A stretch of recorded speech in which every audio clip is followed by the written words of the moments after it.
అటువంటి గొప్ప కృషి చేస్తున్నారు పత్రికల పరిషత్లో, ముఖ్యంగా రామచంద్ర ప్రసాద్ గారి, వేద రాధాకృష్ణమూర్తి గారి వీళ్ళంతా కూడా నేను దాంట్లో సెక్రటరీ అనుకోండి.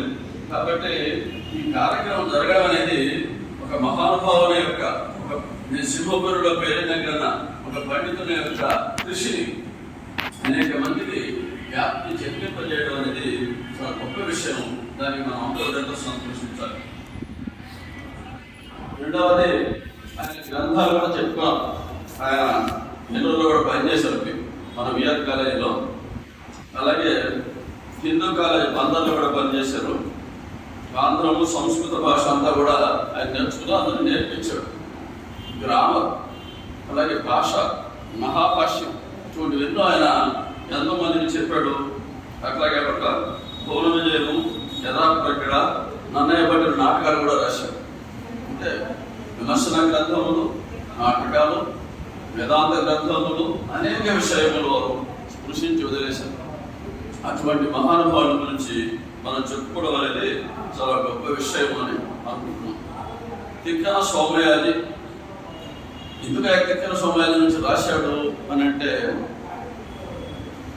ఇప్పుడు మాట్లాడుతున్నారు బాబు ఏమనుకోండి. కాబట్టి ఈ తిక్కన సోమయాజి గురించి ఎందుకు రాస్తున్నారు అంటే, తిక్కన సోమయాజి నెల్లూరుకు పేరు తెచ్చినటువంటి వారు. మనమసిద్ధి మహీష సమస్త రాజ్య పాల తోమయుడు అని చెప్పి పేరు పెట్టారు. అంటే రాజ్యం పరిపాలించింది మనమసిద్ధి కావచ్చు, కానీ సమస్త రాజ్య పాలాన్ని మోసింది ఎవరంటే తిక్కన సోమయాజి. కాబట్టి ఒక రకంగా చెప్పాలంటే మన నెల్లూరు రాజు తిక్కన సోమయాజి. ఆయన కవిగా, మంత్రిగా, రాజుగా, కేవలం రాజు కాకపోయినప్పటికీ కూడా రాజ్యాధికారం మొత్తం ఆయన నిర్వహించారు. అనేక ఆలోచనలు చెప్పాడు. అక్కన భయ్యనుడు మనోసిద్ధిని ఆక్రమించి ఆయన ఏదో చంద్రబాబు చేయకపోతే మనోసిద్ధిని తీసుకుపోయి అక్కడ దాచిపెట్టి గణపతి దేవుడి దగ్గరికి వెళ్ళి తిక్కన గణపతి దేవుడి దగ్గరికి పోతే ఆయన ఎంతో సంతోషించాడు. మహాభారతం రాసేటువంటి కవి నా ఆస్థానానికి వచ్చాడు, సంతోషించి ఏం చెప్పండి, ఏం కావాలి కోరుకోమంటే, ఇట్లా మా రాజుగారు శత్రురాజుల పాలన కూడా అరణ్యంలో ఉన్నాడంటే ఆయన ససైన్యంగా వచ్చి అక్కన బయలును ఓడించి మన రాజ్యాన్ని మనం సిద్ధించాడు. మహానుభావుడు తిక్కన సోమయాజి మంత్రాంగం తెలిసినటువంటి. కాబట్టి ఆయన ఒక కోణంగా కవిగా, రచయితగా, విమర్శకుడుగా, అలాగే అనేక కోణాలు మనం తీసుకుంటే తిక్కన సోమయాజి చాలా గొప్ప. కవిత్రయంలో ద్వితీయుడైన కవితా ప్రస్థానంలో అద్వితీయుడని చెప్పారు తిక్కన గారు. తిక్కన గారు లేకపోతే మనకు భారతం ఎక్కడుంది చెప్పండి. అన్నయ్య గారు రాసి ఉండొచ్చు, అన్నయ్య గారు గొప్పవారే, కానీ 15 పర్వాలు ఆయన పూర్తి చేశారు. చిన్న విషయం కాదు 15 పర్వాలు రాయడం. ఒక పర్వంలో 4-5 ఆశ్వాసాలు ఉంటాయి. ఒక్కొక్క ఆశ్వాసానికి 400-500 పద్యాలు ఉంటాయి. కాబట్టి అటువంటి గొప్ప మహానుభావుడు తిక్కన సోమయాజి చెప్పచ్చు.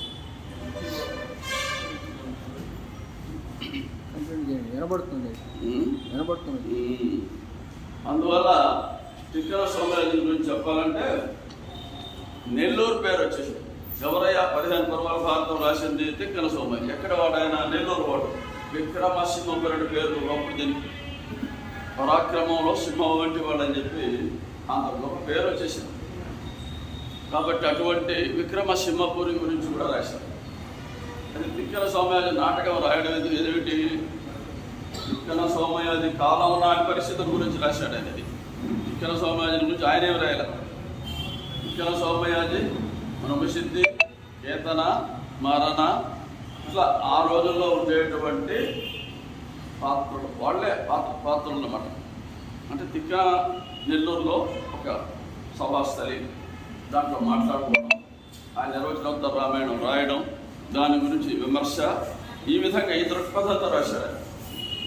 కాబట్టి మనకు ఈ తిక్కన సోమయాజి నాటకం చదువుతూ ఉంటే తిక్కన కాలం నాటి పరిస్థితి మనకు అర్థమవుతుంది. అది గొప్ప విశేషం.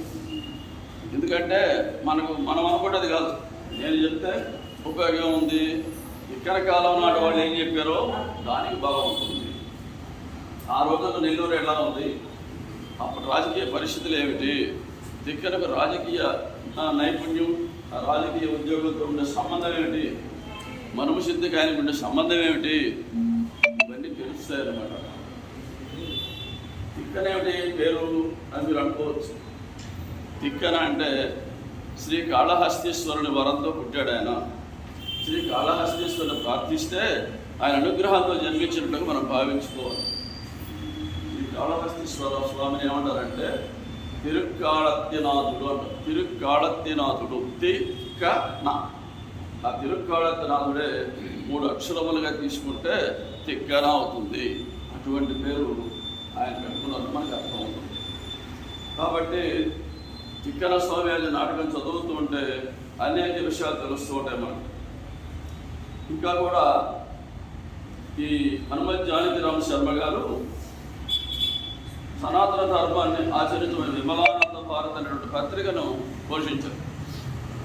ఆ పత్రికలో అనేక వ్యాసాలు రాశారు. ఆ వ్యాసాలు అనేవి ధారావాహికంగా అమల్లోకి వచ్చేది కూడా మనకు తెలుస్తూ ఉంది. శ్రీనాథుని గురించి అటువంటి ఎన్నో రాస్తున్నారు వారు. తిక్కనామాచ్యుని తాత కొట్టరు భాస్కరామాచ్యుడు. కొట్టరు వాళ్ళ ఇంటి పేరు, ఇక్కడ ఇంటి పేరు కొట్టరు. వాళ్ళ తాత పేరు కొట్టరు భాస్కరామాచ్యుడు. ఈయన 12వ శతాబ్దము చివరి భాగంలో ఉన్నట్టుగా తెలుస్తున్నది. చాలా తంటాలు పడ్డాడు పోలూరు హనుమత్ జానకిరామ శర్మ గారు. తిక్కన కాలం ఏమిటి, అది ఏ కాలంలో ఏ వయసులో ఆయన రాశాడు, వీటి గురించి కొంత పరిశోధన చేసి ఒక అంకంలో 33 ఏళ్ళు, ఒక అంకంలో 50 ఏళ్ళని ఇట్లా వివరణగా ఇచ్చుకుంటూ వచ్చాడు. ఎందుకంటే ఆ కాలాన్ని బట్టి గుంటూరు సీమను పరిపాలిస్తూ వచ్చాడు. తర్వాత ఆయన కేతన, మల్లన, పెద్దన, కొమ్మన అని చెప్పి 4 కుమారుడు. భాస్కరామాచ్యుడికి కేతన, మల్లన, సిద్ధన, కొమ్మన. ఈ కేతన మల్లనలు కమ్మనాటి కొలువుల చోడలే కాస్తాంలో ఉండేవాళ్ళు. నెల్లూరులో మనుమశెట్టికి తండ్రి తిక్కరాజు, ఆయన పేరు కూడా తిక్కరాజు. మనుమశెట్టి తండ్రి పేరు తిక్కరాజు. ఆయన కూడా కాళహస్తీశ్వర స్వామి అనుగ్రహంతో వారు నిర్మించారు. కాబట్టి ఆయన తిక్కరాజు మంత్రిగా సేనాపతిగా ఉన్నాడు. కొమ్మన కుమారుడే తిక్కన. కొట్టరవు కొమ్మనామాచ్యుని కుమారుడు తిక్కన. కాబట్టి ఇదంతా కూడా కాళహస్తీశ్వరుని పేరు మనకు అర్థమవుతుంది. అంటే వాళ్ళ తండ్రి గారు గుంటూరులో ఉండేవాడు. గుంటూరు విభుడు అనే పేరు. కానీ గుంటూరులో ఉన్నప్పటికీ కూడా వాళ్ళ పెదనాయన ఇక్కడే ఉండేవాడు నెల్లూరులో. అందువల్ల తిక్కన పెదనాయన దగ్గరే పెరిగాడు. కాబట్టి నెల్లూరులోనే పెరిగాడు. నెల్లూరులోనే కవిత్వం రాశాడు. ఏటి ఒడ్డున కూర్చొని ఆయన మహాభారత రచన కూడా చేసినట్టుగా మనకు అర్థమవుతుంది. మహాభారతం కంటే ముందు నిర్వచనాలతో రామాయణం రాశాడు, తర్వాత మహాభారతం రాశాడు. అంతేకాకుండా తిక్కన మనుమశెట్టి కంటే పెద్దవాడు. అందువల్ల మనుమశెట్టి తిక్కనను మామ అని పిలిచేవాడు. అంత సంబంధం, సన్నిహిత సంబంధం. మామ అని పిలిచేవాడు. తిక్కబొబ్బల ఆస్థానంలో ఈ పెద్దయామాచుడు ఉంటే వాళ్ళ పెదనాన్ని ఆయనకి సాహిత్య విద్య శిష్యుడే ఉన్నట్టు సంభవించింది. అందువల్ల పెద్దయామాచుని తిక్కన గురువుగా సాహిత్య సభల్లో ఆయన్ని గౌరవించేవాడు. తర్వాత ప్రథమాంకంలో దశకుమార చరిత్ర ఆకృతిని తిక్కన స్వీకరిస్తాడు. ఈయన 5 అంకములుగా నాటకం రాశాడు. ప్రథమాంకమును కృతి స్వీకృతి అని పేరు పెట్టాడు. ప్రథమాంకం తర్వాత విష్కంభం ఉంటుంది. అర్ధోపక్షేపకాలు అంటారు. విష్కంభం అంటే నాటకంలో ప్రదర్శించడానికి వీలుగా అన్నటువంటి విషయములు కథాంశమైనప్పుడు దాన్ని ప్రత్యేకంగా 2 పాత్రల ద్వారా చెప్పిస్తాం. ఇదిగో వీళ్ళిద్దరు యుద్ధం చేశారంటే యుద్ధం అంతా చూపించలేరు కదా. కాబట్టి 2 పాత్రలు వచ్చి వీళ్ళు భయంకరంగా యుద్ధం చేశారని చెప్పి చెప్తారు మనకు విషయం. అట్లా చెప్పే వాటినే అర్ధోపక్షేపకములు అంటారు. ప్రథమాంకం కృతి స్వీకృతి అని పేరు పెట్టాడు. ద్వితీయాంకమునకు కృతి ప్రధానము అని పేరు పెట్టాడు. అలాగే తృతీయాంకమునకు ఉత్తమ కవీంద్ర పద్ధతి అని పేరు పెట్టాడు. తర్వాత విష్కంభం అంటే వాళ్ళ చతుర్థాంకమునకు వాద సంగ్రామ విజయం అని పేరు పెట్టాడు. పంచమాంకమునకు మహాకవిత్వ దీక్షారంభం అని పేరు పెట్టాడు. ఇట్లా అంటే ప్రథమాంకము కేతన రాసిన దశకుమార చరిత్రను తిక్కనగా అంకితం ఇస్తాడు. అందులో కృతి స్వీకృతి అంటాడు. ఇది ప్రధానం. ద్వితీయాంకం నిర్వచనోత్తర రామాయణాన్ని మనమశక్తికి ఇస్తాడు. అందువల్ల ఇది ప్రధానం అని పేరు పెట్టారు. 3 ఉత్తమ కవీంద్ర పద్ధతి అంటే కవులు ఎలా ఉండాలా, ఆ కవిత్వం ఎలా ఉండాలనేటువంటి చర్చ జరుగుతుంది. తృతీయాంకంలో అనేక చోట్ల ఈ భారతాన్ని నిర్వచనోత్తర రామాయణం చదివి వినిపిస్తే భారతం బాగా విన్నారట, నిర్వచనోత్తర రామాయణం సరిగ్గా వినలేదు అనేటువంటి భావన కూడా వ్యక్తం చేశారు. చతుర్థాంకంలో వాద సంగ్రామ విజయము. అనేక మంది ఇతర మతస్థులు, శైవ మతము, జైన మతము, బౌద్ధ మతము, ఇటువంటి వాళ్ళంతా వస్తారు. వాళ్ళతో వాదం, వాళ్ళు ఏవో చెప్తారు, దాన్ని తిక్కన ఖండిస్తాడు. ఖండించి వైదిక మతాన్ని యొక్క విశిష్టతను తెలియజేస్తాడు. అటువంటి సంఘటనలు కాబట్టి చతుర్థాంకము వాద సంగ్రామ విజయం. పంచమాంకము మహాభారత రచనకు ఉపక్రమించినటువంటి విషయము. అందువల్ల మహాకవిత్వ దీక్షా విధి అని రాసుకున్నాడు తిక్కన. ఆ మహాకవిత్వ దీక్ష ఆరంభము పంచమాంకంలో ఉంటుంది. అంటే దీంట్లో చర్చ, ఈ విధంగా రాశాడు, ఈ పద్యం ఎందుకు రాశాడు, దీంట్లో ఈ మాట ఏమిటి, ధర్మాద్వైత స్థితి ఎందుకు అన్నారు, ఆ విధంగా అనేక చర్చ జరుగుతుంది. 5 అంకములతో ఈ నాటకము పూర్తయిందని మనం అర్థం చేసుకోవాలి. ఇంకొక విశేషం ఏమిటంటే ఈయన గ్రాంధిక భాషనే వాడాడు.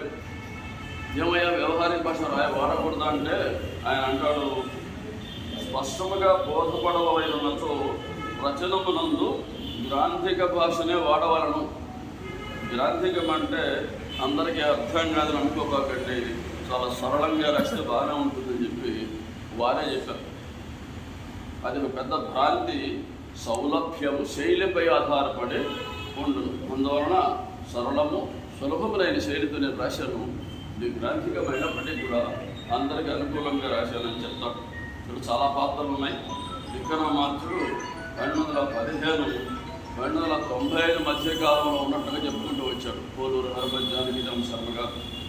సిద్ధరామాచుడు తిక్కరామాచుడు పెద్దలు మూడోవాడు. ఖడ్గ తిక్కన పెద్దరామాచుడి పెద్ద కొడుకు, వాడు పెదనాయన కొడుకు. మల్లన ఖడ్గ తిక్కనకు తమ్ముడు, వయసు 30. అలాగే అన్నమ్మ, తిక్కరామాచుడి తల్లి పేరు అన్నమ్మ, ఆమె వయసు 60 అని చెప్పుకొచ్చాడు. తిక్కరామాచుడి కొడుకు పేరు చిన్నకొమ్మన అనేటువంటి ఆయన. అలాగే పెద్దయామాచుడు తిక్కన గురువు, వయసు 60 సంవత్సరాలు ఉంటుంది. కేతన తిక్కనకు శిష్యుని వంటి వాడు. ఈ నిర్వచనోత్తర ఆయన దశకుమార చరిత్రలో తిక్కని గురించి చాలా విషయాలు రాశాడు. తర్వాత చెప్పుకోదాం మనం అవి కూడా. కాబట్టి అనేక విషయాలు తిక్కని గొప్పతనంలో రాశాడు. అటువంటి వాడు కేతన. ఇక బయ్యన, వీళ్ళు తిక్కన వాళ్ళ కవ్య భారతను బిరుదును పొందినటువంటి వారు. మారణ తిక్కనకు శిష్యుడే స్వయంగా. అథర్వణుడు జైలులపై తిరుగుబాటు చేసినటువంటి పండితుడు. గురునాథుడు తిక్కనకు లేఖకుడు. తిక్కన భారతం చెప్తూ ఉంటే ఆయన రాస్తూ ఉండేవాడు. ఒక సందర్భంలో తిక్కన తోచల ఏం చెప్పాలో అర్థం కాక ఏమి చెప్పుదు గురునాథ అంటాడు. అది కూడా రాసేశాడు గురునాథుడు.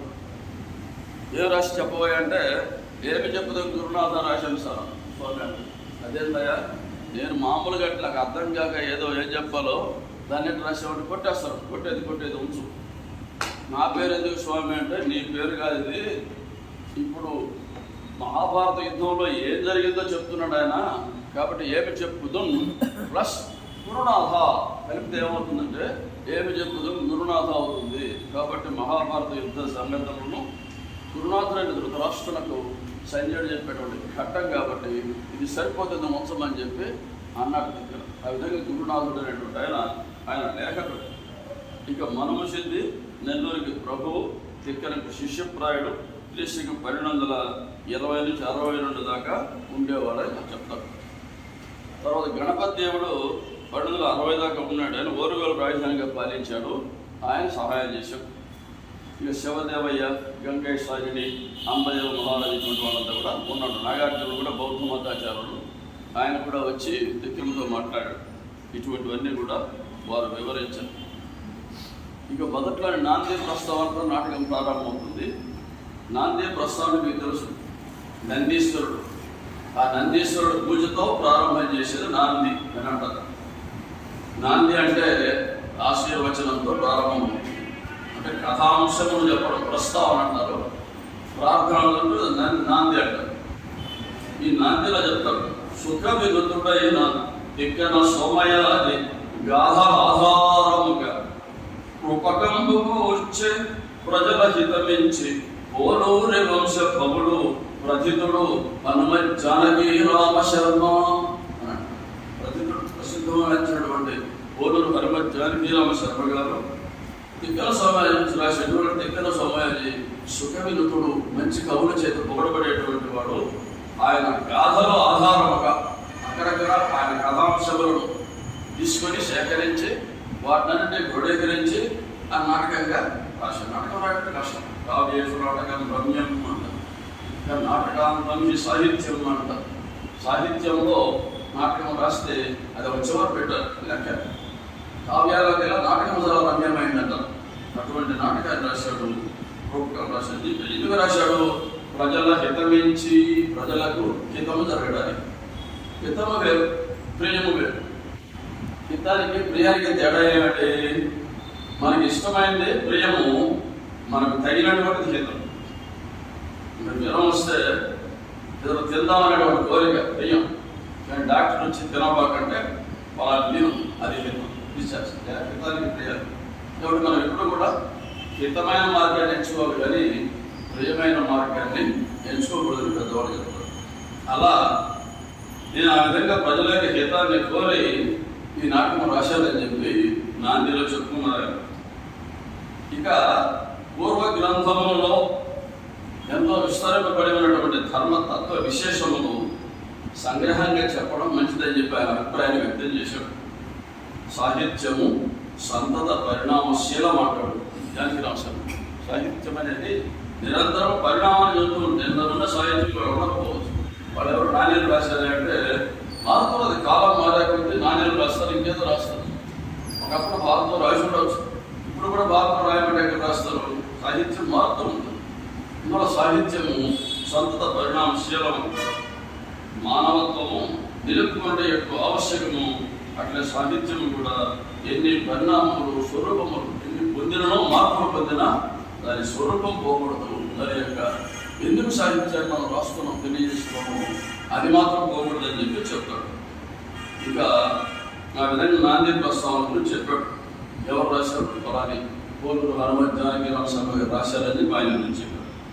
ఇక ప్రథమాంకంలో ఎవరయ్యా కొమ్మరామాచార్యకి ఇక్కడికి మానవశక్తికి వాళ్ళ సంబంధం ఏమిటి, దాని గురించి కూడా చెప్పవచ్చు.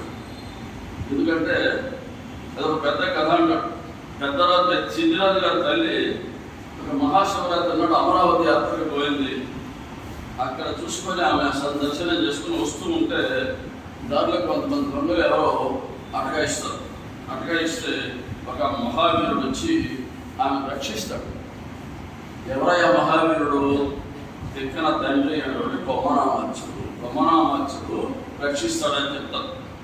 ఆమె తీసుకుని వెళ్ళి వాళ్ళ ఇంటికి తీసుకుపోయి కాస్త మర్యాద చేసి మళ్ళీ తీసుకొచ్చి నెల్లూరులో వదిలిపెట్టాడు. అప్పటి నుంచి వాళ్ళకి వీళ్ళకి అంత సన్నిహిత సంబంధం ఏర్పడదని చెప్తారు. అప్పటి నుండి కొట్టారు వారికి నెల్లూరులో రాకపోకలు తయారని తను రక్షించిన వాడు కాబట్టి ఆయన మీద ఒక నమ్మకం, విశ్వాసం ఏర్పడ్డది. అప్పుడు నెల్లూరుతో సంబంధం ఏర్పడిన తర్వాతనే దంపతులు శ్రీకాళహస్తి పోయారు. అక్కడ ఉండేటువంటి స్వామి కాళహస్తి స్వామికి నమస్కరించారు, వ్రతాలు కూడా చేశారు. ఆ మహేశ్వరుని అనుగ్రహంతో నిర్మించాడు తిక్కన. తిరుక్కాళత్తినాథుడు అనే పేరే తిక్కన అయిందని చెప్పి మనకు అర్థమవుతుంది. అప్పుడు సారిలో చేరుడు మొదలుగా పుట్టింటి వారి మర్యాదలు బొమ్మన గారే జరిపారు. అక్కడ రాణి గారికి కూడా ఒక అబ్బాయి పుడితే పుట్టింటి వారి మర్యాద జరిపారు. తిక్కన నాన్నగారు వారికి, అందువల్ల మామగారు సంబంధం ఏర్పడ్డది. కాబట్టి సొంత తాతగారిని, అన్నమ్మ గారిని అన్నమ్మ గారు తిక్కన తల్లి, కానీ అమ్మమ్మ గారిని తెచ్చారు. తిక్కన గారిని మేనమ్మ గారిని వాళ్ళు పిలవడం మొదలుపెట్టారు. అట్లా వాళ్ళకి ఆ సన్నిహిత సంబంధం ఏర్పడ్డదని చెప్తారు. తర్వాత గురునాథుడు అనే పేరుకి అర్థం ఏమిటయ్యా? ఇంకొక హాస్యం తమాష. గురునాథుడి పేరుకి అర్థం ఏమిటయ్యా? ఇది బహుళీయ షష్ఠి తత్పురుష పండిత హాస్యం పండు. గురునాథుడు అంటే గురువును నాథుడుగా కలవాడు. గురువులకు నాథుడు. షష్ఠి తత్పురుష అయితే గురువులకు నాథుడు, బహుళమైతే గురువులు నాథుడుగా కలవాడని చెప్పి నీవు గురువులకు నాథుడుగా వచ్చున్నావు అని సరదాగా చెప్తారు. ఇలా అనేక విషయములు ఈ ప్రథమాంకములో చెప్పబడ్డాయి. తర్వాత కేతన గారు ఆ దశకుమార చరిత్ర చదవమంటే ఆయన చదవడం మొదలు పెడతారు. శుక్లాంబరధరం విష్ణు శిశువర్ణం చతుర్భుజం అని చెప్పి ప్రార్థనా శ్లోకంతో మొదలు పెట్టారు, చదువుతారు. చాలా మనకి భజన చెప్పి మనకి కాదు కాబట్టి ఇక్కడ ఎలా ఉంది దీంట్లో తిక్కని గురించి చెప్తూ, తిక్కడికి ముందు మనమశుద్ధి ముందు అప్పుడు మనమశుద్ధి చిన్నవాడే. నెల్లూరు ఎలా ఉందో చెప్తారు, మనకు అది ముఖ్యం, అందువల్ల చెప్తారు. నెల్లూరు పట్టణం ఎలా ఉంటుంది, విక్రమసింహపురి అనే పట్టణము ఆ రోజుల్లో ఎలా ఉందో మనం అర్థం చేసుకుంది. మనం చెప్పే పద్యం గారు తిక్కలకు శిష్యప్రాయుడైనటువంటి కేతన్ గారు చెప్పిన పద్యం. కరికటా నిలయంబు తురగ జన్మస్థలే సుభట నివాసం సుకృత కర్మ కర్మఠ ద్విజ గణాకరం రాజన్య వంశావాసము అర్యవర్యాశ్రమంబు కర్షకాగారంబు కవి కుద సదనంబు సుందరే శృంగార మందిరంబు ధనధాన్య సంగ్రహ స్థానం ధర్మ దయ ఆచార విద్యా విహార భూమి తైలకృత లవణాది సద్రవ్య పాలనము అమల బహువిధ రత్నరత్నాకరం మధుర జలపూర కసార మందిరంబునాగ విక్రమసింహాఖ్య నగరము అని విక్రమసింహపురుడి గురించి పెడతాను.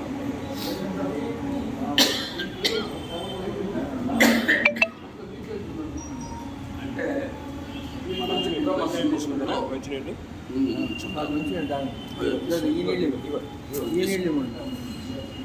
కరికట నిలయం అంటాడు.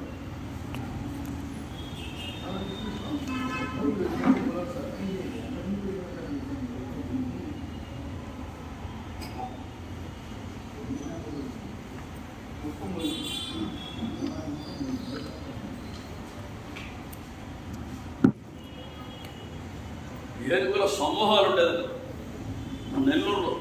మనకు అది చాలా వింతగా అనిపిస్తుంది. ఆ రోజుల్లో మనమసిద్ధి గారికి ముందు రాజ్యాన్ని పరిపాలిస్తున్నారు కాబట్టి ఇక్కడ ఇంకా భూపాలు ఆయన పేరు. కరిఘటా నిలయం, కరిఘటములు అంటే ఏనుగుల సమూహములకు నిలయం. అంతేకాకుండా తురగ జన్మస్థలి, గుర్రములు పుట్టినటువంటి చోటుని కూడా తురగ జన్మస్థలి, గుర్రాలు కూడా ఎక్కువగా ఉండేది. సుభట నివాసము, మంచి భటులకు నివాసము. సుకృత కర్మ కర్మట ద్విజగణాకరం, మంచి కర్మలు చేసేటువంటి బ్రాహ్మణులకు నిలయమైనటువంటిది చెప్తారు. అంటే ఇది మామూలుగా ఏ పుస్తకం ఏ కావ్యం రాసినా పూర్వ సంప్రదాయం ఏమిటంటే బ్రాహ్మణ క్షత్రియ వైశ్య శూద్రులు ఎలా ఉన్నారనేటువంటి విషయాన్ని వర్ణించడం అనేటువంటిది ఈ కావ్య సంప్రదాయం. ఆ సంప్రదాయాన్ని మనసులో పెట్టుకుని కేతన్ గారు రాశారు. మంచి కర్మలు చేసేటువంటి బ్రాహ్మణులకు నివాసం అని, అలాగే రాజన్య వంశావాసం, చక్కని రాజశ్రేష్ఠులకు నిలయం అని, అర్యవర్యాశ్రమం అంటాడు. అర్యవర్యులు, అర్య అంటే కోమటి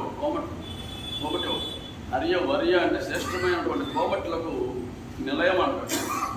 అంతేకాకుండా కర్షక ఆగారంబు కవి బుధ సదనంబు సుందరే శృంగార మందిరంబు అని కూడా అంటాడు. కర్షక ఆగారం, రైతులు చక్కగా పంటలు పండించేటువంటి వారు కాబట్టి కర్షక ఆగారం.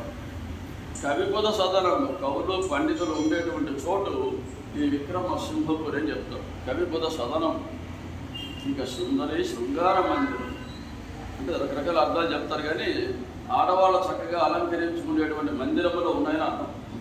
అలంకరణ మందిరాలు చక్కగా అలంకరించుకునే వాళ్ళు ఆడవాళ్ళు. అది సుందరి బృందం చేత ఆడవాళ్ళు కూడా అందంగా ఉంటారు సింహపురులో మనం అర్థం చేసుకోవచ్చు. ఇక ధనధాన్య సంగ్రహ స్థానము, ధనము ధాన్యము ఈ రెండు పుష్కలంగా ఉంటాయి. ఎప్పుడు నెల్లూరులో ఉండే విక్రమసింహపురిలో ఉండేది.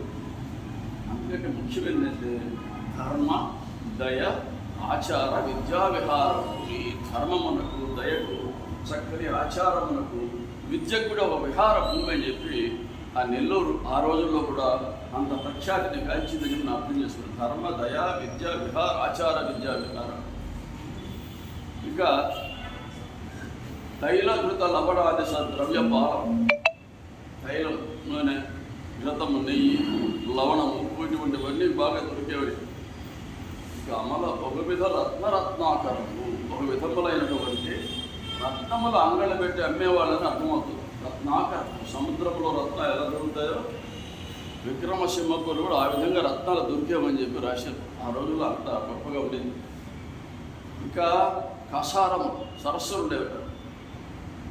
మధుర జలపూర కసార మండలము, మధురమైనటువంటి జలపూరం, నీటితో నిండినటువంటి కాసారములు కూడా ఉన్నాయి. కురికాక సరస్సులు మనం ఇంటూ చూస్తున్నాం కదా, అటువంటి సరస్సులు ఎన్నో ఉన్నాయి. అవి మధురమైన జలాన్ని ఇచ్చేవి. ఆ నీళ్లు తాగేవాళ్ళకి కూడా మనకు అర్థమవుతుంది. ఆ విధంగా నెల్లూరు గురించి చక్కగా రాసుకుంటూ వచ్చారు. కాబట్టి మొత్తం మీద మనకు అర్థమైంది ఏంటంటే, ఎప్పుడో తాతల కాలం నాటి కాకుండా 13వ శతాబ్దం, ఇది 21వ శతాబ్దం, 800 ఏళ్ల క్రితం మన నెల్లూరు ఎలా ఉందో మనకు కళ్ళకు చూపించారు. కాబట్టి అటువంటి విషయములు ముఖ్యంగా నాటకంలో పొందుపరచాలటువంటి భావనతోనే వారి నాటకాలు రాశారని మనకు అర్థమవుతుంది.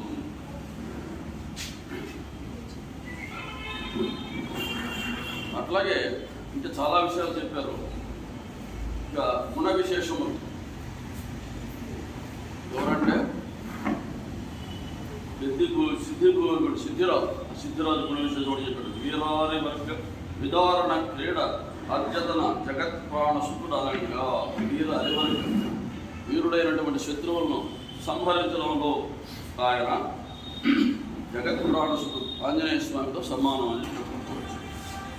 పరధన దారాపహరణ అభిజ్ఞత గంగాధనుడనగా, ఇతర భార్యలను పరధనములు కానీ పరదారులు కానీ కరుణం అనభిజ్ఞత అపహరించేటువంటి భావన లేనటువంటి వాడు, దాంతో ఆయన భీష్ముడు మాదిరిగా ఉంటాడని చెప్పి వర్ణించాడు. ఇట్లా ఆయన కూడా చక్కగా వర్ణించారు. ఇట్లా ఎన్నో విషయములు ఈ కేతల దశమాంచే దృక్పథాలంలోనే ఉన్నాయని చెప్పి మనకు అర్థమవుతుంది. ఇక విక్రమార్చుల వారి వర్ణన కూడా కొంత మనం తెలుసుకోవాలి. చిన్నప్పుడు ఎలా ఉన్నాడో కేతన చెప్పిన మాట, మనం చెప్పిన మాట కదా. అతడు జాతకర్మ ప్రముఖ సంస్కారానంతరమున వేదాది విద్యాభ్యాస విభాసేయవచ్చు అనుదిన ప్రవర్తనకు చెంది మహీయం భానుమనం పోలే బహుకళా సంపన్నుడు కార్తికేయులం పోలే అసాధారణ శక్తియుక్తుడు అధరేకృత మయూరుడున్నాయి పరమేశ్వరుడు పోలే లీలా వినంజిత కుసుమ సాయకుడును అని అట్లా ఆయన అందము, చందము, ఆయన విద్య, ఆయన చేసినటువంటి విషయాలన్నీ కూడా చక్కగా తిక్కన బాల్యం నుంచి కూడా ఏ విధంగా పండితుడైనాడో ఇవన్నీ కూడా చక్కగా వర్ణించుకుంటూ వచ్చారు. ఇక తిక్కనకు ఆ రోజుల్లో మంచి పేరుంది. ఇటువంటి పేరుందో చూడండి. మనం చెప్పే విషయం కాదు, వాళ్ళు చెప్పే విషయం. ఆ రోజుల్లో జరిగే సుఖవేంద్ర బృంద రక్షకుడు ఎవడనినా వీడుని చెప్పుటకు తొడవైన వాడు. దయవచ్చి మాట్లాడదు, ఎందుకంటే నేను చెప్పేది మీరు చెప్పేది ఎవరికి అర్థం కాదు. సుఖవేంద్ర బృంద రక్షకుడు ఎవడనినా వీడుని చెప్పుటకు తొడవైన వాడు, వీడను నాలుగుకి తొడవైన చిత్త నిత్య స్థిత శివుడెవ్వడని వీడని శబ్దమునకు అర్థమైన వాడు, దశ దిశాల విశ్రాంత యశుడెవ్వడనిన వీడని చెప్పుటకు పాత్రమైన వాడు, సకల విద్యా కళాక్షుడెవ్వడనిన వీడని చూపుటకు గురి అయిన వాడు, మనుమసిద్ధి మహీష సమస్త రాజ్య భారతౌరేయుడు, అభిరూప భావభవుడు, కొట్టరూపమనామత్తు పూర్విషణుడు, దీన జనత విధానం తిక్క శౌరి.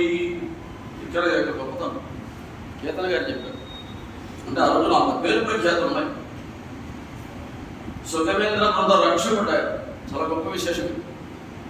నేను పండితుడు కావడం కాదు, సాటి పండితులు కూడా ఆదరించాలి, గొప్పతనం. తిక్కన గారు సుఖవేంద్ర బృందమును రక్షించేవాడు. అంటే కవిజన సంఘాలు ఉంటాయి కదా, అటువంటి సత్కవుల యొక్క సంఘములను రాజుగా ఉన్నాడు కాబట్టి, అంటే రాచరికం నిర్వహిస్తున్నాడు కాబట్టి వాళ్ళని రక్షించేవాడు. అన్ని వాళ్ళకి అన్ని సౌకర్యాలు కల్పించేవాడు.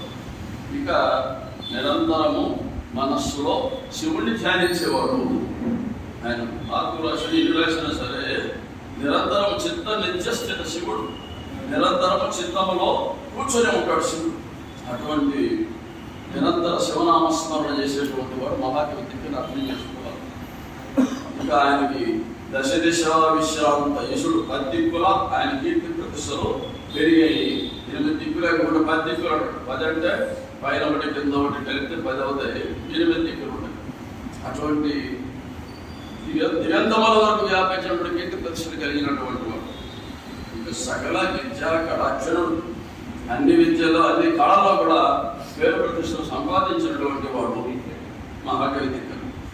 ఇక మనమసిద్ధి మహేష సమస్త రాజ్య భార ధౌరయుడు, మనమసిద్ధి యొక్క సమస్త రాజ్య భారాన్ని తన నెత్తిని వేసుకొని మోసినటువంటి వాడు. తాను రాజు కాకపోయినా రాచరికం నిర్వహించినటువంటి మహానుభావుడు. ఇంత తెలివితేటం కాబట్టే వెళ్ళి చేయగలరు.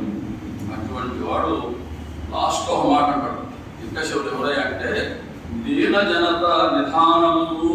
ఎవరైతే దీనులు ఉంటారో ఆ దీనులకు నిధానం లాంటి వాడు.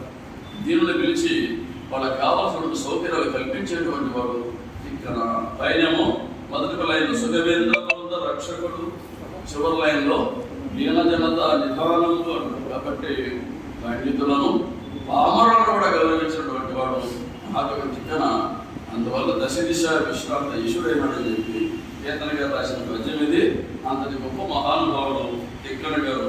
ఆయనకి నమస్కారం అర్పిస్తున్నాం. ఇక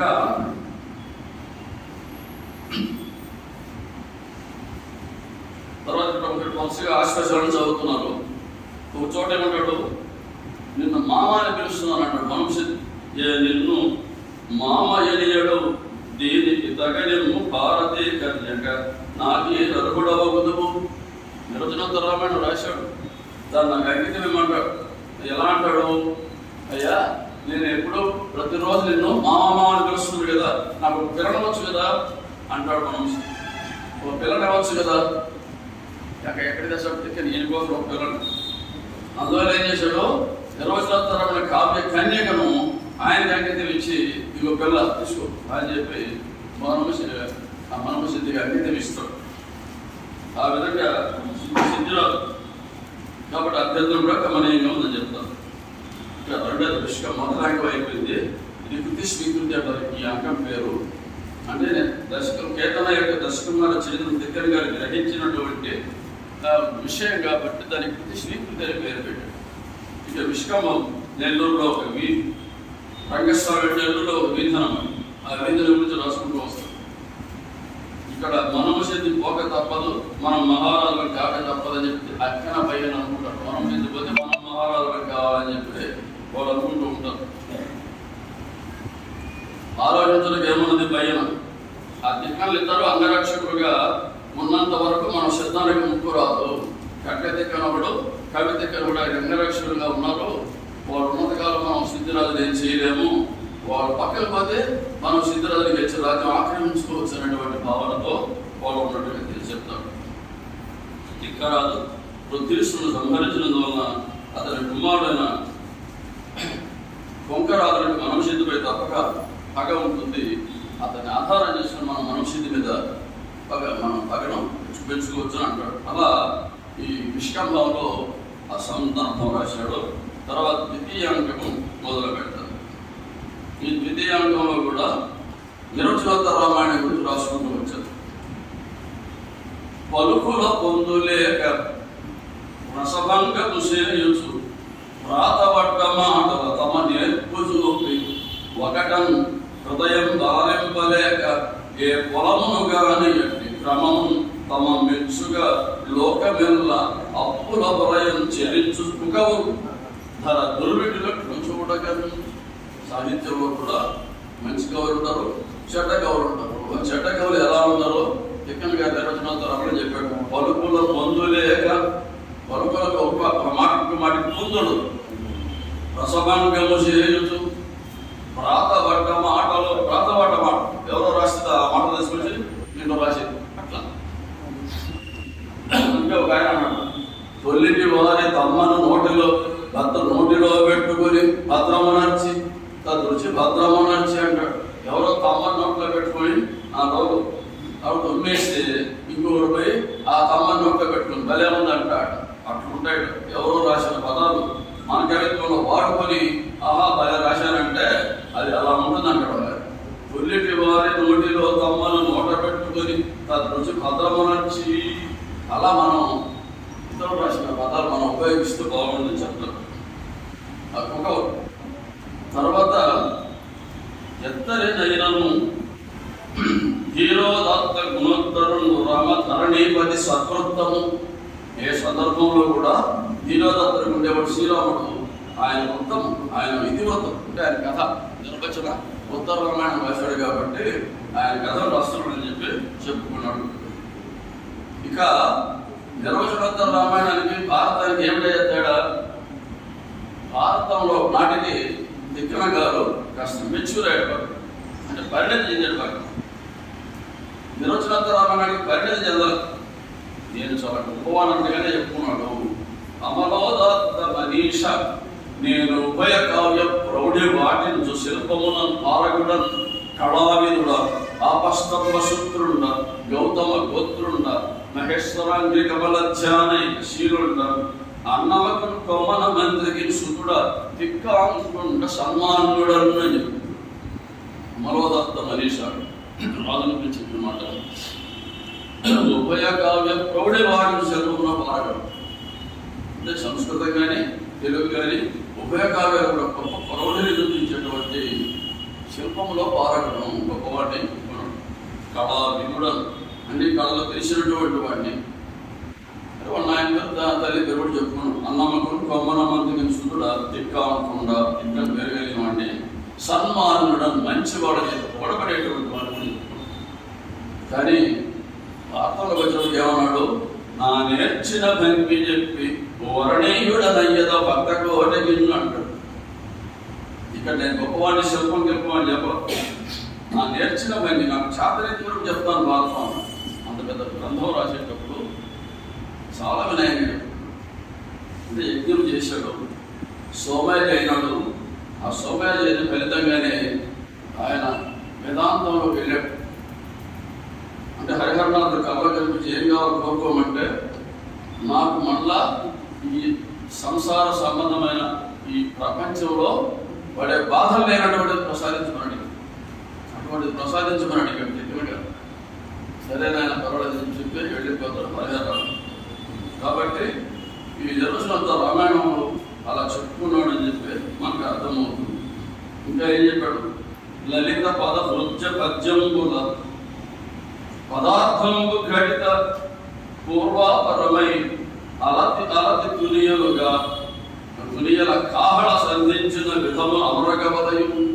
చిన్న చిన్న పదములతో కాహళ సంధించినట్టుగా అన్ని పదములు కలిపి మంచిగా అర్థమొచ్చేటట్టుగా రాస్తాము. పెద్ద పెద్ద దీర్ఘ సమాసాలు రాయాల్సిన అవసరం లేదని చెప్పచ్చు.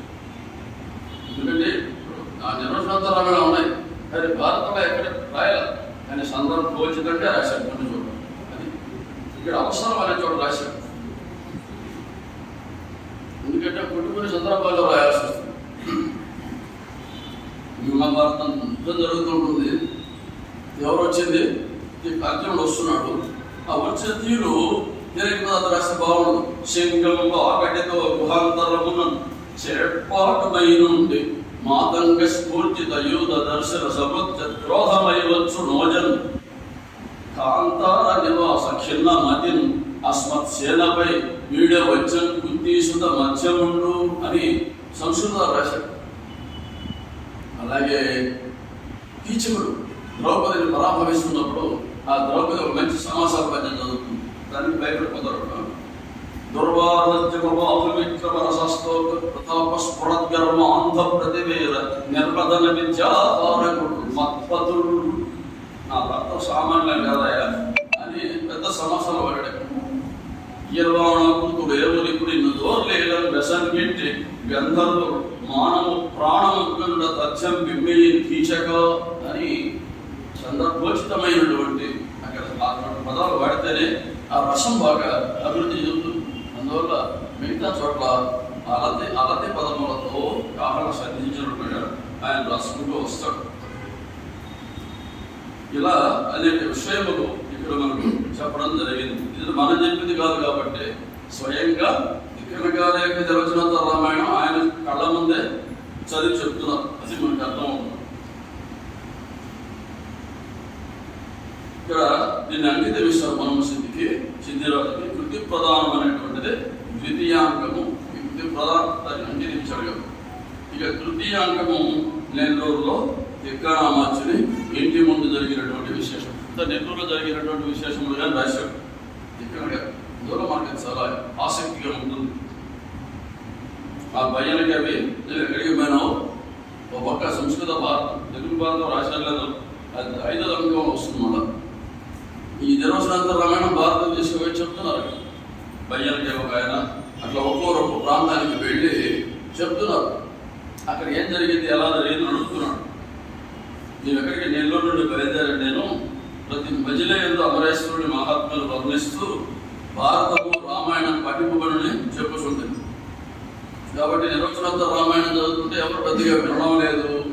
భారత చరిత్ర అందరూ విన్నారని చెప్పి వాళ్ళు చెప్పడం జరిగింది.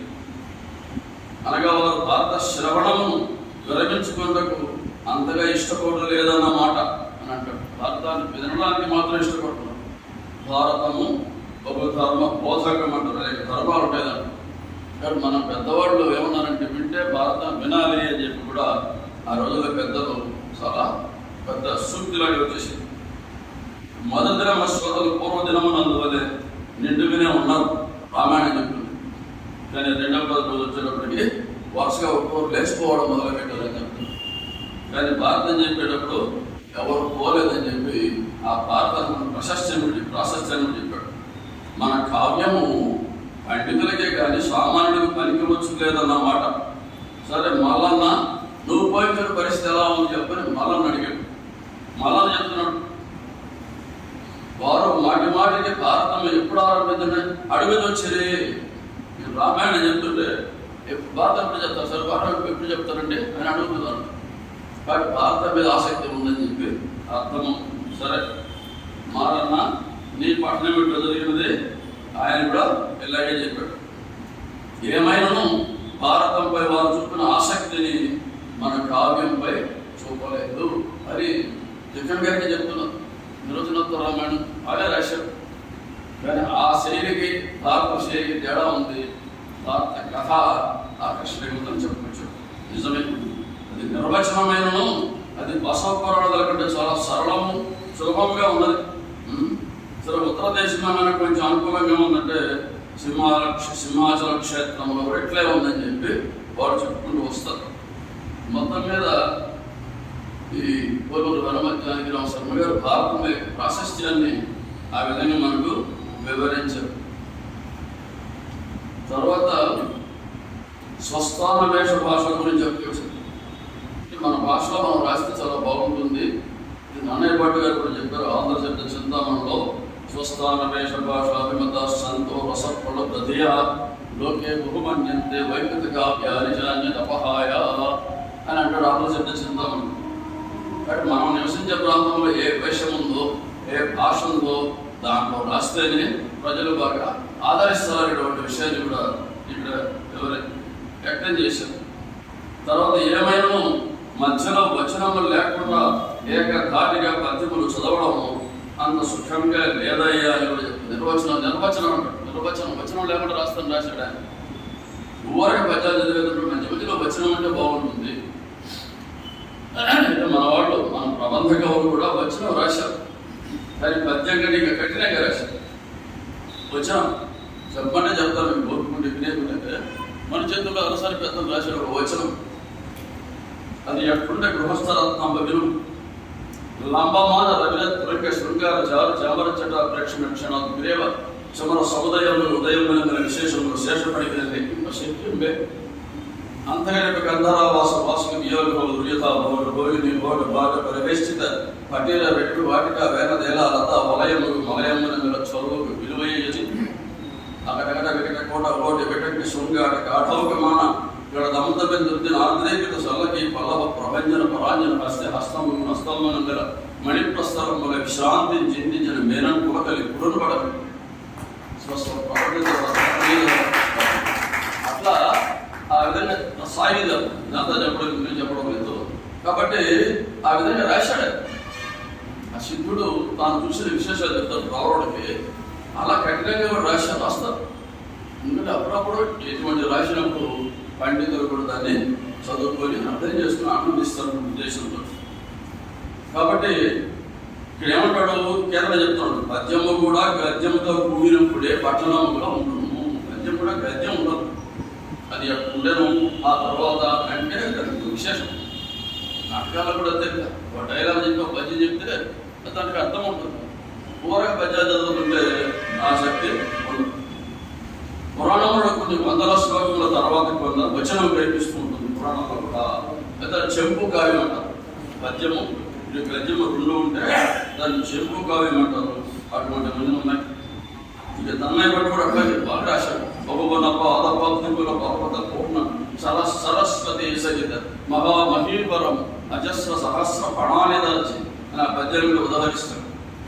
అంటే అక్కడ పాములు సంచరించేటువంటి ఘట్టం కాబట్టి అజస్ర సహస్ర అనే పాము కొసగొట్టినట్టుగా ఆ పద్యములు వ్యక్తం చేస్తాడని చెప్పి దాన్ని తెలియజేశాడు. అజస్ర సహస్ర ఇటువంటివన్నీ కూడా వర్ణించారు. దీన్నే అక్షర రమ్యత, అక్షరముల యొక్క పొందిక వినడానికి ఎక్కువగా ఉంటే అక్షర రమ్యత అనేటువంటి ఘట్టం, అటువంటి అంశము నన్నయ్య కవిత్వంలో ఉన్నదని కూడా ఆయన తెలియజేశాడు. నిర్వచనంతో రామాయణంలో రంభారావణ సంవాదం కూడా చాలా చమత్కారంగా ఉంది నిర్వచనంతో రామాయణం. అలాగే పట్టారు వారి రచనమున నాటకీయతను మించి మరి సంగీతం నాకు అద్భుతంగా గోచరించింది. అదేమిటంటే ఆయన పాత్ర శీలమును వాచ్యముగా చెప్పడు, పాత్రల యొక్క శీలను ఆయన చెప్పడు, పాత్రల చేతనే చెప్పిస్తాడు. అలా ఈ పాత్ర ఎటువంటిదని చెప్పి ఇంకో పాత్ర చేత చెప్పిస్తాడని చెప్పి అంటాడు. దాని గురించి అలా వివరణ ఇచ్చాడు. ఇక రసవంతమైన చిన్న చిన్న సందర్భములను కూడా కవిత కళా దృష్టితో ఉత్తమ నాటకములో అనేక సన్నివేశాలు ఉంటాయని చెప్పాడు. ఇక ధర్మ సూక్ష్మమ ఎంతమందికి తెలియను, ధర్మములు వేరు ధర్మ సూక్ష్మము వేరు, తేడా రెండింటికి. ధర్మం అంటే ఏమిటి? సత్యం పద, అది ధర్మం. సత్యం పద, సత్యాన్ని చెప్పు. అది ధర్మ సూక్ష్మం అంటే ఏమిటి? భూతహితముగా పలుకు పొంకును సత్యఫలం వనిచ్చు, తద్భూత భయాస్పదం ప్రభువుతకు సత్యము పొంకునట్ట, ప్రాణాతుడైనచో పరిణయంబునయందును పలుకు పొంకు సత్యాతిశయం బయలు మచితాత్మక ఇచ్చివి ధర్మ సూక్ష్మములు అంటాడు కదా భారతంలో.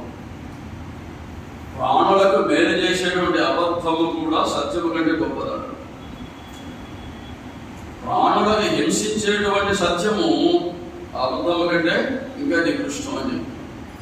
భూత హితంబుగా పలుకు గొంకును సత్యఫలం భరించు అంటాడు. కాబట్టి పరిణయంబునయందును పెళ్ళినప్పుడు అబద్ధాలు చెప్పచ్చు అని మన వాళ్ళ ఉద్దేశం. ఏదో వాడు అబద్ధం చెప్పి పెళ్లి చేయాలా, మా అమ్మాయికి నడిపి దేవుడు చేసుకుంటారు, ఏదో చెప్పాలి, అబద్ధం చెప్పి చేయాలి అట్లా. అందువల్ల ఏమయ్యా మీ అబ్బాయి ఏం చేస్తాడు? మా అబ్బాయి ప్రతిరోజు 100 మందికి భోజనం పెట్టి తర్వాత మా అబ్బాయి భోంచేస్తాడండి అని చెప్పారు. ఎంత గొప్పవాడు అని పిల్లలు ఇచ్చేస్తారు. తర్వాత చూస్తే భోజన హోటల్ సర్వర్ ఆయన తర్వాత తెలిసింది. ప్రతిరోజు 100 మందికి భోజనం పెట్టి ఆయన తింటాడు, అది ఉపయోగం పెట్టదు. కాబట్టి చెప్పడం అబద్ధమే. 100 మందికి భోజనం పెట్టి కానీ మా వాడు భోజనం చేయడండి అంటే అట్లా అని వాళ్ళు అమ్మాయిని ఇస్తారు. కాబట్టి పరిణయమునయందును పొంకు పొంకు సత్యాతిశయం, సత్యం కంటే గొప్పదని ఇటువంటి కర్మ సూక్ష్మం. వాటి ప్రాణం పోయేటప్పుడు చెప్పచ్చు, అబద్ధం చెప్పచ్చు. అందువల్ల మనం కాగతులు కూడా చెప్తారు, వేల స్త్రీల విషయంలో అబద్ధం చెప్పచ్చు, పెళ్లి విషయంలో అబద్ధం చెప్పచ్చు. ప్రాణం పోయేటప్పుడు పరిణయంబునయందును పొంకు పొంకు వివాహం వారజాక్షులందు వైవాహికములందు ప్రాణ విత్త మాన భంగమందు చకిత గోకులాగ్ర జన్మ రక్షణమందు వంకవచ్చు. మీరు వంకవచ్చు. కొంతమంది ఒప్పుకోరు, ఎందుకు చెప్పాలి అబద్ధం అని. చెప్పకపోతే కుదరదు. ఇందుకు సాక్షిగా మాట్లాడాడు మానగంటి లక్ష్మీనరసింహారావు. అయ్యా అబద్ధం చెప్తే ఎట్లా అంటే, ఆ అబద్ధము చెప్తే శనగపిండిలో బియ్యం పిండి కలిపితే అది అంత మధురంగా కమ్మగా కారంగా ఉంటుంది, అట్లా ఉంటుంది. ఎప్పుడు నిజం చెప్తే కొత్త శనగపిండితో చేసింది అంత మెత్తగా ఉంటుంది, పనికిరాదు అని చెప్తున్నాను. శనగపిండితో కాస్త బియ్యం పిండి కలిపితే కరకలాడుతుంది. అట్లా కాస్త అబద్ధం కూడా మేళ వేస్తేనే మనం లోకంలో బతకగలం అని చెప్పి వానమల్లి లక్ష్మీ నరసింహరావు గారు చెప్పిన సాక్షి. అందులో ధర్మ సూక్ష్మము ఎంతమందికి తెలుస్తుంది అంటాడు. గౌతమ గోత్రుడు కాబట్టి నాకు కూడా ఇది స్ఫురించలేదని అంటాడు. గౌతముడి గురించి చెప్పినటువంటి మాట అందులో నేను గౌతమ గోత్రుడిని నాకు కూడా అర్థం కాలేదని అంటాడు. ఇట్లా అనేక విషయాలు. వచనము లేఖయో వనం రచయిపకు కొంత వచ్చు ప్రౌఢులకు అని అంటివి కదా, ఇప్పుడు ఏమంటావు? చిక్కన గారు అడుగుతున్నాం. అయ్యా, పట్టారగల వారికి మారుగా మీకే ప్రణమించు, మీకే నమస్కారం పెడుతున్నాం, రాశాను అని చెప్తున్నాడు. నేను గొప్ప కవిని ఆత్మాభిమానము ప్రతిభావంతులు కూడా సహజమే. నేను గొప్ప కవిని అని చెప్పుకున్నావు కదా, ఎలా చెప్పుకున్నాడు? ఇంకో ఆయన అంటాడు ఆత్మాభిమానం ఉండొచ్చు, నేను నీచమైన వాడిని చెప్పుకోవడానికి ఎవరు అవకాశం, ఎప్పుడు మనం నీచంగా చెప్పుకోవచ్చు. కాబట్టి నేను అది చెప్పుకోవచ్చు, అది ఆత్మాభిమానం అని మాట్లాడు. ఆ మనోదాత్త మనీష నేను ఉపయోగాలు చెప్పుకోబడి వాటిని శిల్పములను పోరాడడం అని ఆత్మాభిమానం మించి ఆత్మ ప్రశంస అయినది అని చెప్పి అంటాడు. ప్రతికరణ గురించి కూడా వాళ్ళు విమర్శిస్తున్నారు, ప్రతికరణ ముందే.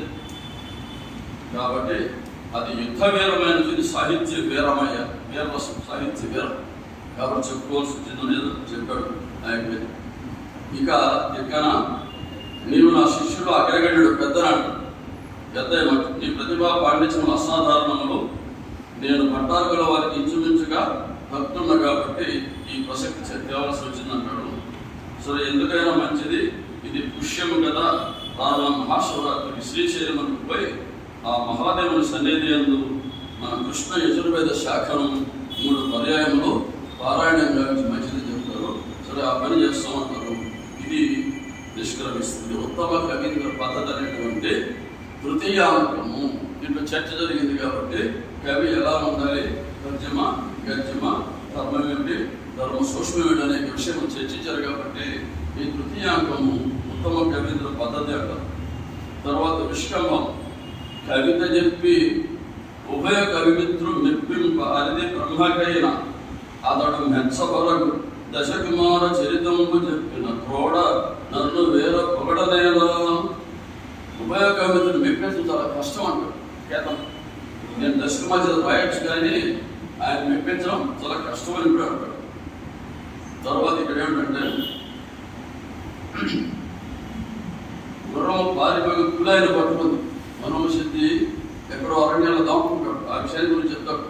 ఆయన చనిపోయాడని కూడా ఒక ఆయన చనిపోలేదు, తర్వాత తెలుస్తుంది. అటువంటి విషయాలు చెప్పుకుంటూ వచ్చాడు. బలవంతం చేత అంగీకరించుడిగా అక్కడ రాజుగా భయం యువరాజుగా నెలకొన్నారు. మనోసిద్ధి వెళ్ళిపోయాడు, చనిపోయాడని ప్రచారం చేశాడు.